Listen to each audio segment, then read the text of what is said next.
Hello people, so this is my second video of the day and people, it is today's May 1st 2018. I need to say the year also because so May 1st is Labor Day, so it's actually supposed to be a holiday for people, but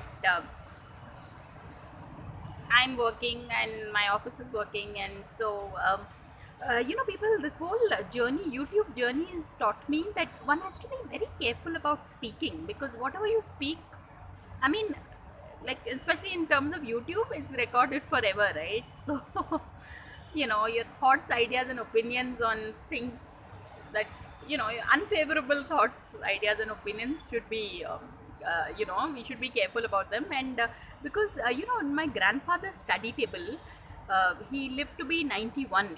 So on his study table there was this very nice quote that it went something like. Um, uh, of wisdom's ways you would wisely seek, four things observe with care, of whom you speak, to whom you speak, and when you speak, and where.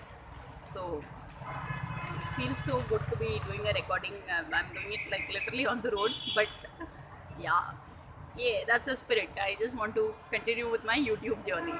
So on that note, thanks for watching people, and please subscribe.